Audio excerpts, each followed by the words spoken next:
Hello everyone, I hope all you are good at home.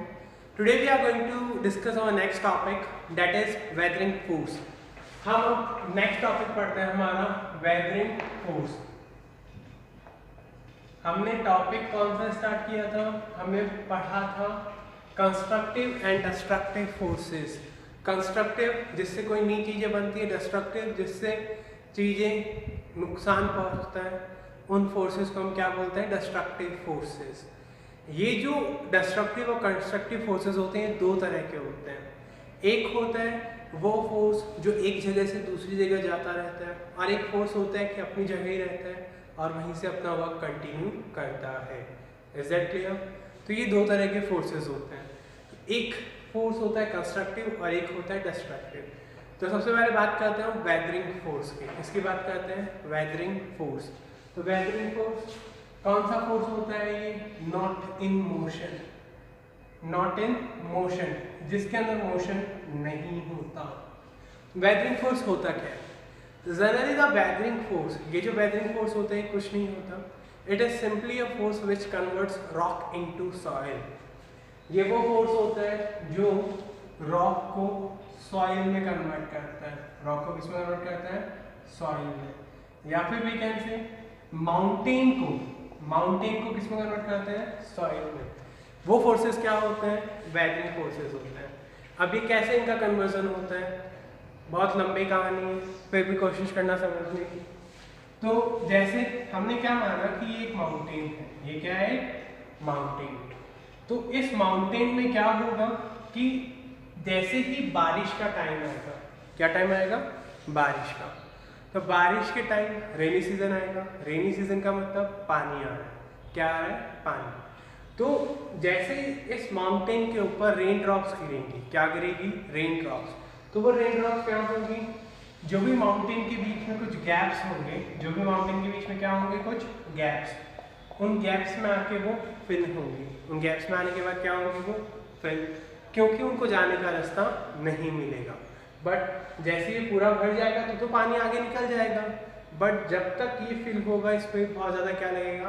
Time लगेगा।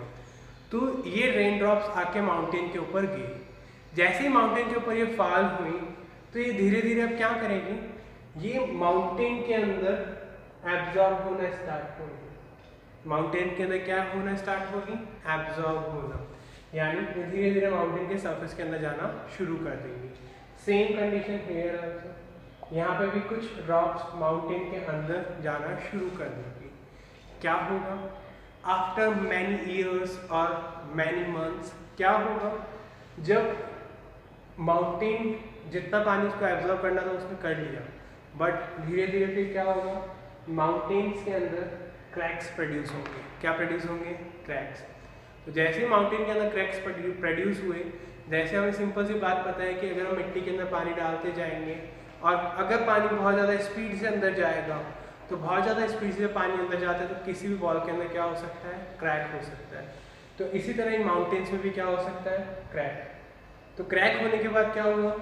पानी कुछ mountain के रीजन में क्या हो गया? स्टोर हो गया। पानी क्या हो गया? माउंटेन के कुछ रीजन में स्टोर। तो पानी माउंटेन के कुछ रीजन में क्या है? स्टोर हो गया। अब जैसे ही रेनी सीजन गई, तो रेनी सीजन आने के बाद क्या होगा कि ये जो क्रैक्स है जिनमें पानी फिल्ड है, जैसे रेनी सीजन जाती है तो विंटर सीजन आना शुरू होती है। तो विंटर सीजन में क्या होगा? ये जो वाटर है ये बाहर के टेम्परेचर की वजह से किस में कन्वर्ट होगा? आइस में कन्वर्ट होगा। किस में कन्वर्ट होगा? आइस में। जैसे ही आइस में कन्वर्ट होगा तो पानी और आइस में डिफरेंस क्या होता है? वाटर और आइस में ये एक्सपेंड होती है। आइस क्या होगी? एक्सपेंड। जैसे ही रात का टाइम आएगा तो रात के टाइम पे ये आइस में कन्वर्ट होंगे और आइस क्या होगी? एक्सपेंड होगी। फिर जैसे ही मॉर्निंग हुई वापस जैसे ही सुबह होगी तो ये आइस क्या होगी? वापस पिघलना शुरू होगी और क्या होगी? कॉन्ट्रैक्ट होगी। यानी जैसे टेम्परेचर गिरा तो टेम्परेचर के कम होने की वजह से वाटर किस में कन्वर्ट होगा? आइस में। और आइस क्या हो जाएगी? एक्सपेंड हो जाएगी। आइस क्या हो जाएगी? एक्सपेंड। और जैसे ही वापस से डे टाइम आएगा तो आइस क्या होगी? वापस से कॉन्ट्रैक्ट। तो क्या हुआ? जो इन क्रैक्स के अंदर जो वाटर फिल्ड है ये वाटर क्या होगा, एक्सपेंड कॉन्ट्रैक्ट, एक्सपेंड कॉन्ट्रैक्ट। क्यों? क्योंकि जो सन की हीट रहती है वो 24 आवर्स एक जैसी नहीं रहती। तो इस वजह से ये जो क्रैक्स आए थे पानी की वजह से, ये क्या होंगे, एक्सपेंड होंगे। ये क्या होंगे, एक्सपेंड। जैसे ये एक्सपेंड होंगे, एक्सपेंड कॉन्ट्रैक्ट ही चलता रहेगा, तो एट लास्ट ऐसी स्टेट आएगी कि कुछ माउंटेन का पार्ट टूटकर क्या हो जाएगा, अलग हो जाएगा। कुछ माउंटेन का पार्ट टूटकर क्या हो जाएगा, अलग। और इस तरह से हमें से जो रॉक है उससे क्या मिल जाएगी, सॉइल मिल जाएगी। ये पूरी तरह से नेचुरल प्रोसेस है, इसमें सालों लग जाते हैं। क्या लग जाते हैं, सालों। कभी कभी क्या होता है कि जैसे बहुत तेज अगर बारिश आती है, जैसे हिमाचल प्रदेश या कुल्लू मनाली, जहाँ पर भी बहुत तेज बारिश आती है, तो तेज बारिश की वजह से क्या होता है, लैंडस्लाइड्स होते हैं। क्या होते हैं, लैंडस्लाइड्स। तो उन लैंडस्लाइड्स की वजह से भी रॉक किसमें कन्वर्ट हो जाएगा, सॉइल में कन्वर्ट हो जाएगा। तो ये जो प्रोसेस होता है, या तो कभी कभी बहुत ज़्यादा लंबा होता है या फिर बहुत ज़्यादा छोटा होता है। डिपेंड करता है वहाँ पे कितना ज़्यादा टेम्परेचर में चेंज हो रहा है, रेनफॉल फैक्टर्स या जो भी नेचुरल कॉजेज होते हैं उन पर डिपेंड करता है। फिर दूसरी थिंग, जैसे ये कोई ट्री का, ये कोई माउंटेन है, इस माउंटेन के ऊपर कोई ट्री ग्रो कर रहा है। क्या ग्रो कर रहा है, ट्री। तो ट्री आपको पता है ऊपर भी ग्रो करता है तो नीचे भी ग्रो करता है। तो जब भी नीचे की तरफ ग्रो करेगा तो ये माउंटेन के अंदर क्या बनाएगा, अपनी जगह। रूट्स क्या बनाएगी उसकी, अपनी जगह बनाएगी माउंटेन के अंदर। इन रूट्स की वजह से भी माउंटेन में क्या आएंगे, क्रैक्स आएंगे। और उन क्रैक्स की वजह से भी माउंटेन क्या हो जाएगा, ब्रेक। किस में ब्रेक हो जाएगा, सॉइल में या फिर छोटे छोटे स्टोन्स में। तो इस तरह से ये ब्रेकेज भी हो सकता है। फिर एनिमल्स, एनिमल्स क्या करते हैं, अपनी केव बनाते हैं। क्या बनाते हैं एनिमल्स, केव। जैसे लायंस केव, तो उन्होंने क्या किया कि उनको केव यहाँ पे बनानी थी, तो उन्होंने क्या किया, अपने पैरों से, नाखूनों से, हाथों से उस केव माउंटेन को क्या किया, वो कुचलते रहे। जैसे आप करते रहते हैं ना, कभी कभी ऐसे ऐसे करते रहते हैं, तो वैसे वो अपने नाखूनों से क्या किया, उन्होंने माउंटेन को क्लीन किया। जैसे उन्होंने माउंटेन को क्लीन किया तो वहाँ से भी रॉक क्या हो जाएगी, हट जाएगी। बट सबसे ज़्यादा जो बड़ा एनिमी है माउंटेन का, वो कौन है, ह्यूमन। कौन है, ह्यूमन। ह्यूमन यानी इंसान, जो कि हम लोग हैं। हम लोग क्या करते हैं, पहले के ज़माने में जब हमारे पास टेक्निक नहीं थी तो हम लोग क्या करते थे, हैमर लेते थे और हैमर से इस तरह से पहाड़ को तोड़ते रहते थे जितनी हमें रिक्वायरमेंट थी। बट अब हमारे पास टेक्निक्स बहुत सारी आ गई हैं, तो हम लोग क्या करते हैं, हम लोग एक छोटी सी थिंग को यूज़ करते हैं, इसको यूज़ करते हैं, बॉम्ब को। और जैसे हम बॉम्ब को यूज़ करते हैं तो जितना भी बड़ा पहाड़ हो, हम उसको इजीली क्या कर लेते हैं, ब्रेक कर लेते हैं। इजीली क्या कर लेते हैं, ब्रेक। तो टेक्निक्स की वजह से हम माउंटेन को इजीली क्या कर देते हैं, ब्रेक कर देते हैं। कितना ही बड़ा पहाड़ हो, एक छोटा सा बॉम्ब लगाया और इसको क्या कर दिया, ब्रेक कर दिया। क्या कर दिया, उसको ब्रेक। ये भी एक टेक्निक है, क्या, ह्यूमन्स की। ह्यूमन पहले उनके पास टेक्नोलॉजी नहीं थी तो वो इतना काम नहीं कर पाते थे, बट जैसे जैसे उनके पास टेक्नोलॉजी डेवलप हुई तो वो सीधा क्या करते हैं, ऐसे। Is that clear all of you? तो इस तरह से वो कर सकते हैं। फिर नेक्स्ट, जैसे मान लीजिए कि मेरी ही बात करते हैं, मेरे को घर बनाने के लिए ईंट वगैरह चाहिए थी बट मेरे पास पैसे नहीं थे, तो मैंने क्या किया, 2 आदमियों को हायर किया और उनको जाके कहा कि पहाड़ तोड़ के ले आइए मिट्टी, और फिर उन्होंने उससे घर बना दिया। तो हमें रिक्वायरमेंट है, बट हमारी जो रिक्वायरमेंट है उससे कहीं ज़्यादा हम इन माउंटेन्स को क्या कर रहे हैं, नुकसान पहुंचा रहे हैं। क्या कर रहे हैं, इन माउंटेन्स को कुछ ज़्यादा नुकसान पहुंचा रहे हैं। फिर बहुत तेज़ हवा चलती है, बहुत तेज़ क्या चलती है, हवा। तो जब बहुत तेज़ हवा चलती है तो क्या होता है, जैसे विंड के कुछ पार्टिकल्स यहाँ पे आके टकराए तो यहाँ के जो छोटे छोटे पार्टिकल्स थे माउंटेन के ऊपर, वो क्या हो जाएंगे, विंड के साथ उड़ जाएंगे। तो जो नया सरफेस आया माउंटेन का, वो डायरेक्टली किसके कांटेक्ट में आ गया, नेचर के कांटेक्ट में। और जैसे नेचर के कांटेक्ट में आया तो वापस से सेम प्रोसेस क्या हो जाता है, स्टार्ट हो जाता है। ये नहीं है कि इसके कुछ फ़ायदे नहीं हैं, इसके फ़ायदे भी हैं वेदरिंग के। क्या फ़ायदे हैं, सबसे पहला फ़ायदा एग्रीकल्चर। एग्रीकल्चर के लिए हमें लैंड मिल जाती है, ज़मीन मिल जाती है खेती के लिए, फार्मिंग के लिए। दूसरा फ़ायदा क्या है कि जो सॉइल इससे हमें मिली, उस सॉइल के अंदर बहुत सारे क्या होते हैं, न्यूट्रिएंट्स होते हैं, बहुत सारे क्या होते हैं, न्यूट्रिएंट्स, बहुत सारे उसके अंदर क्या होती है, मेडिसिन होती हैं, बहुत सारे न्यूट्रिएंट्स, बहुत सारी मेडिसिन वगैरह भी इनके अंदर होती हैं जो हमें इजीली वेदरिंग की वजह से आसानी से मिल जाती हैं। तो ये सब होते हैं वेदरिंग फोर्सेस। वेदरिंग का सिंपल सा मतलब the conversion of mountain into soil, और उस सॉइल का हम क्या करते हैं, यूज करते हैं। तो ये सारे पॉइंट्स आपको याद रखना है और इनको अपनी लैंग्वेज में लिखने की कोशिश करनी है। जितना आप इन चैप्टर्स को अपनी लैंग्वेज में लिखेंगे उतना अच्छा रहेगा। अब हम देखते हैं नेक्स्ट इरोजन फोर्सेस क्या होते हैं। अभी हमने देखा कि वेदरिंग फोर्सेस क्या होते हैं। वेदरिंग और भी किन्हीं कारणों से हो सकती है, जैसे केमिकल रिएक्शन हो गए, oxidation, joining of water molecules, बहुत सारे रीजंस होते हैं। तो go through the book, read the chapter also. Now we will read about और study about the weathering forces. Weathering forces हमने पढ़े, अब हम नेक्स्ट देखते हैं erosion forces. Erosion forces, erosion वो फोर्सेस जो एक जगह कांस्टेंट नहीं रहते, जो फोर्सेस एक जगह कांस्टेंट नहीं रहते, एक जगह से दूसरी जगह जाते रहते हैं, उन फोर्सेस को क्या बोलते हैं, इरोजन फोर्सेस। अब ये जो इरोजन होता है ये तीन चीजों की वजह से होता है, आइदर एयर, आइदर वाटर और snow. Air, water and snow. Air, हवा भी एक जगह से दूसरी जगह जा सकती है इजीली, पानी भी जा सकता है और स्नो भी जा सकती है। तो ये सब चीज़ें जब एक जगह से दूसरी जगह जाती हैं तो ही क्या होता है, इरोजन होता है। कैसे होता है इसको समझते हैं हम। सबसे पहले हम एग्जाम्पल लेते हैं हवा का, यानी कि पावर ऑफ विंड। हवा की क्या क्या ताकत होती है।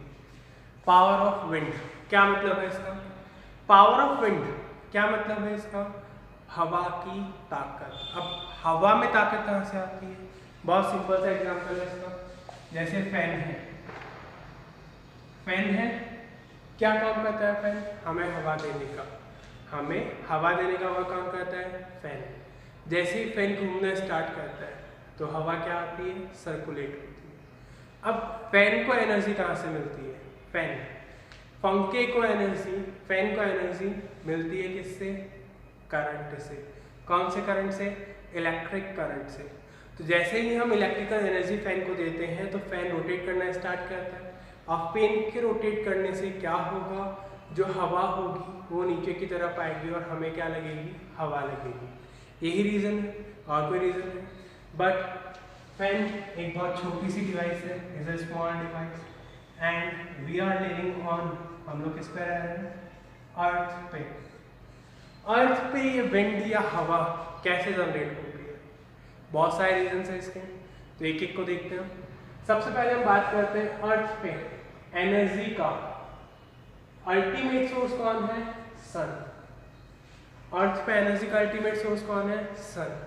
सन का कुछ अमाउंट ही हमारी अर्थ सरफेस तक पहुंच पाता है।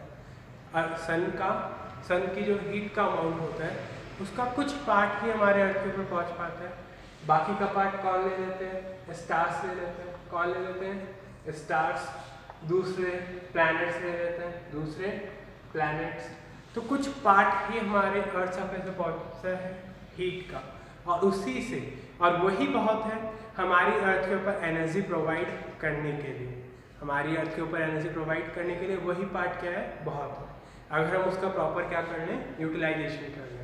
तो सन को एनर्जी कैसे मिलती है, सन के अंदर रिएक्शन होती है, कौन सी, न्यूक्लियर फिजन और न्यूक्लियर फ्यूजन। एक में क्या होता है, न्यूक्लियस ब्रेक होते हैं, और एक में न्यूक्लियस क्या होते हैं, कंबाइन होते हैं। जब न्यूक्लियस ब्रेक और कंबाइन होते हैं तो बहुत सारी एनर्जी का अमाउंट रेडिएट होता है, बहुत सारी एनर्जी का अमाउंट क्या होता है, रेडिएट। और वही सन सभी स्टार्स, प्लैनेट और हमारे प्लैनेट के ऊपर भी भेज पाता है। इज दैट क्लियर वाले? तो इस तरह से sun is the ultimate source. But क्या all the time, that is 12 महीने सन एक जैसा ही रहता है? नहीं रहता। क्यों नहीं रहता? क्योंकि उसकी पोजीशन क्या होती रहती है, चेंज। सन की नहीं होती है, बट किसकी होती है, हमारे अर्थ की, विद रेस्पेक्ट टू सन। तो इसी वजह से जो सीजन्स होते हैं वो प्रोड्यूस होते हैं। एक विंटर टाइम होता है, एक समर टाइम होता है। क्या होता है इन दोनों में? जब सर्दियों का मौसम आता है तो क्या होता है, जो हवा होती है वो सी ब्रिज होती है। कौन सी ब्रिज होती है? सी ब्रिज। ओशियन से हमारी तरफ हवाएं आती हैं, तो कौन सा मौसम आ जाता है? विंटर। और जब उल्टा होता है, उल्टे का मतलब जब हमारे यहाँ से हवा किधर जाती है? ओशियंस की तरफ, तो कौन सा मौसम आ जाता है? कौन सा क्लाइमेट होता है? समर। तो हवा की डायरेक्शन सेम नहीं रहती। हवा की डायरेक्शन क्या नहीं रहती?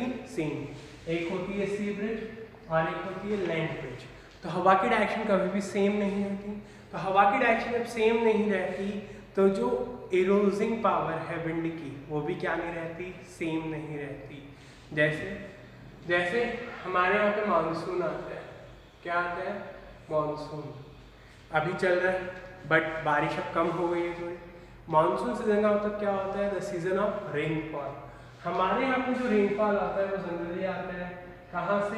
अरेबियन सी से। कहाँ से आता है? अरेबियन सी। अरेबियन सी से इस तरफ आता है, साउथ वेस्ट उसकी डायरेक्शन होती है। कौन सी डायरेक्शन होती है? South west. अरेबियन सी से स्टार्ट होता हुआ इस तरफ आता है। और उन विंड्स को हम क्या बोलते हैं? Monsoon winds. क्या बोलते हैं उन विंड्स को? Monsoon winds. अब इरोजन, जो इरोजन हो रहा है विंड से, वो किस पे डिपेंड करता है? उसकी स्पीड पर। उसकी स्पीड पर। और स्पीड कैसे जनरेट होती है? स्पीड जनरेट होती है प्रेशर डिफरेंस की वजह से। जब दो एरियाज में, एक एरिया यहाँ पर है, एक एरिया यहाँ पर है, यहाँ पे कुछ प्रेशर है और यहाँ पे कुछ प्रेशर है। जब इन दोनों एरियाज में जो प्रेशर का डिफरेंस है, किसका डिफरेंस है? प्रेशर का। जैसे ही प्रेशर का डिफरेंस बहुत ज़्यादा इंक्रीज हो जाता है, प्रेशर का डिफरेंस क्या हो जाता है? बहुत ज़्यादा इंक्रीज, उतनी ही तेज हवाएं चलने लगती हैं, उतनी ही तेज क्या फ्लो करती है? विंड। बट अगर प्रेशर डिफरेंस नहीं है, प्रेशर सेम है, तो जब प्रेशर सेम होता है कुछ एरियाज में या आसपास में, जैसे इन दोनों एरियाज का प्रेशर क्या है? सेम, तो हवा चलती भी नहीं है। जैसे जो ह्यूमिडिटी इंक्रीज होती है मौसम के अंदर कभी कभी, वो इसी वजह से इंक्रीज होती है क्योंकि विंड क्या नहीं होती? फ्लो नहीं करती एक जगह से दूसरी जगह। क्यों फ्लो नहीं करती? क्योंकि प्रेशर डिफरेंस से क्रिएट नहीं हुआ। जितना ज़्यादा प्रेशर डिफरेंस होगा उतनी ही ज़्यादा विंड की क्या होगी? स्पीड होगी। और जितनी ज़्यादा उसकी स्पीड होगी उतना ही ज़्यादा क्या होगा? उससे इरोजन होगा। उससे ज़्यादा क्या होगा? उससे इरोजन। क्या होता है इरोजन? इरोजन का मतलब the flow of air, water और snow from one place to another. और इसी के फ्लो की वजह से क्या होता है? इरोजन। जैसे हमारे यहाँ पर सॉइल बहुत ज़्यादा अमाउंट में, बट जैसे बहुत तेज हवा चली तो मिट्टी के बवंडर बने और साइक्लोन आए, मिट्टी के तूफान आए, तो ये सॉइल एक जगह से कहाँ चली गई? दूसरी जगह चली गई। तो हो सकता है उस सॉइल के सारे न्यूट्रिएंट्स भी उसके साथ एक जगह से कहाँ चले गए? दूसरी जगह चले गए। तो सॉइल की पोजीशन क्या हो गई? चेंज हो गई। वो एक जगह से कहाँ चली गई? दूसरी जगह चली गई। फिर इसी तरह जैसे अगर मान लीजिए आपको किसी न्यूट्रिएंट्स की रिक्वायरमेंट नहीं है, तो न्यूट्रिएंट्स एक जगह से कहाँ चले गए? दूसरी जगह चले गए। तो इसका भी कुछ फायदे और कुछ इसके भी क्या है? नुकसान है। क्लियर है सबको? तो इस तरह से इसका फायदा और क्या होता है? नुकसान होता है। कोई प्रॉब्लम नहीं आता। अब सेकंड थिंग क्या होती है कि जैसे हवा वैसे तो नॉर्मली चलती है तो कोई दिक्कत नहीं आती, थोड़े बहुत प्रोसेस होते रहते हैं इससे, बट कभी जब इनकी स्पीड बहुत ज़्यादा चेंज हो जाती है उन विंड्स को हम क्या बोलते हैं? Irregular winds. कौन से विंड्स होती है? इर्रेगुलर का मतलब कुछ पता नहीं है कि इसकी स्पीड कितनी है और कितने टाइम के बाद कितनी रहेगी, इसकी स्पीड में कितनी जल्दी चेंजेस आएंगे, हमें इन सब के बारे में कुछ पता नहीं है। उन विंड्स को क्या बोलते हैं? Irregular winds. इनकी स्पीड क्या होती है? बहुत ज़्यादा इंक्रीज होती है, बहुत ज़्यादा हाई स्पीड रहती है इनकी। जैसे इर्रेगुलर विंड से क्या जनरेट होते हैं? साइक्लोन। क्या जनरेट होते हैं? साइक्लोन। साइक्लोन क्या होता है? साइक्लोन के अंदर जो विंड्स होती हैं वो इस तरह से भी मूव करती हैं और साथ में एक जगह से कहाँ जाती हैं? दूसरी जगह, सर्कुलर डायरेक्शन के अंदर। और उसके साथ क्या होता है? उसका मोशन होता है, उसे क्या बोलते हैं हम? साइक्लोन। और जब भी साइक्लोन आता है तो वो क्यों क्रिएट होता है? जब बहुत ज़्यादा प्रेशर डिफरेंस क्रिएट हो जाता है। जब बहुत ज़्यादा प्रेशर डिफरेंस क्रिएट होता है तो विंड्स क्या होती हैं? इरेगुलर होने के साथ साथ साइक्लोनिक डायरेक्शन में मूव करती हैं। साइक्लोनिक का मतलब सर्कुलर डायरेक्शन में, एक पर्टिकुलर एरिया के ऊपर। उसी वजह से क्या आते हैं? साइक्लोन्स आते हैं। बट जब साइक्लोन्स आते हैं तो उन पर्टिकुलर रीजन्स की, जैसे मान लीजिए कर्नाटक में आया या बॉम्बे में आया या कहीं पर भी साइक्लोन आया, तो उन पर्टिकुलर रीजन्स में क्या होता है? डिस्ट्रक्शन होता है। इससे बहुत ज़्यादा क्या होता है? डिस्ट्रक्शन। बिल्डिंगें टूट जाती हैं, घर उखड़ जाते हैं, नावें डूब जाती हैं, तो बहुत सारे इससे क्या होते हैं? नुकसान होते हैं इरेगुलर विंड से। Is that clear all of you? तो ये सब किसका था? विंड का। ये सब किसका था? विंड। विंड से क्या क्या नुकसान और क्या क्या फायदे होते हैं ये हमने देखा। इसकी शक्ति क्या होती है, कैसे जनरेट होती है, ऑल दिस थिंग्स। क्या फ़र्क होता है एयर और विंड में, ये क्लियर है। एयर प्रेजेंट है हमारे अराउंड, उसमें ऑक्सीजन है, बट इससे इरोजन कब होगा? जब वो एक जगह से कहाँ फ्लो करेगी? दूसरी जगह में। Clear all of you? Thank you all of you. Now what we will complete this chapter in our next class. इस चैप्टर के क्वेश्चन आंसर आपको खुद को करना है। You have only to complete the question answers of this chapter. तो कल Sunday है, आप चाहे तो पहले कंप्लीट कर लीजिए सर्च करके, या फिर मंडे को जब चैप्टर कंप्लीट होगा तब आप कर लीजिएगा। Is that clear all of you? Only you have to do the question answer of this chapter. I am not going to give the notes so that you can read the chapter also, ताकि आप लोग chapter भी read कर लें। Chapter read करेंगे तो content बढ़ेगा, और कंटेंट बढ़ेगा तो आप ज़्यादा लिखेंगे इन चैप्टर्स में, तो आपके मार्क्स भी अच्छे आएंगे। Is that clear all of you? Thank you all of you. Have a nice day.